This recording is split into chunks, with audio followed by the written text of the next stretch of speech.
ഞാനും അന്തറും ബാംഗ്ലൂരിന്റെ നഗരപാതയിലൂടെ നടക്കുകയാണ്. റിക്ഷ യുവാവ് ഞങ്ങളെ മാടി വിളിച്ചു. ഞങ്ങൾ ഓട്ടോയിൽ കയറി. ബാംഗ്ലൂരിന്റെ നഗരപാതയിൽ നല്ല ബ്ലോക്കാണ്. ആ ബ്ലോക്കിനിടയിൽ ഞങ്ങൾ എന്തൊക്കെയോ കാണിക്കുന്നുണ്ടായിരുന്നു. ഇവിടെ ഒരു യുവാവ് കയറി പോവാൻ വല്ലാതെ കഷ്ടപ്പെടുന്നുണ്ടായിരുന്നു. ഒരു കാർ ചേട്ടൻ ഞങ്ങളെ ഓട്ടോ തടഞ്ഞു നിർത്തി പോവുകയായിരുന്നു. ശേഷം ഞങ്ങളെ ഹോട്ടലിലാക്കി ഓട്ടോ യുവാവ് യാത്രയായി.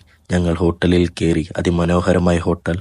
അന്തർ എന്തൊക്കെയോ കാണിക്കുന്നുണ്ടായിരുന്നു. ഇതെല്ലാം അതിമനോഹരമായി ഞാൻ നോക്കിക്കാണുകയാണ്. ശേഷം ആഹാരങ്ങൾ വന്നു തുടങ്ങി. ആഹാരം കൊള്ളാമോ എന്ന് ചോദിച്ചപ്പോൾ അടിപൊളി എന്ന് പറഞ്ഞു. ശേഷം ഞാനും ഒന്ന് രുചിച്ചു നോക്കി. കൊള്ളാം, അടിപൊളി. ഞങ്ങളെ ഭംഗി ഞങ്ങൾ ഗ്ലാസ്സിലൊന്ന് നോക്കുകയായിരുന്നു. കൊള്ളാം. പബ്ബുകൾ എന്തെന്നറിയാത്ത ഞങ്ങൾ പബ്ബുകൾ കാണാൻ ഇറങ്ങി. ഇവിടെ ഒട്ടനവധി ചെറുപ്പക്കാരും അതിമനോഹരമായ സുന്ദരികളെയും ഞങ്ങൾക്ക് കാണാൻ സാധിച്ചു. ഇതെല്ലാം ഞങ്ങൾ നോക്കിക്കാണുകയാണ്.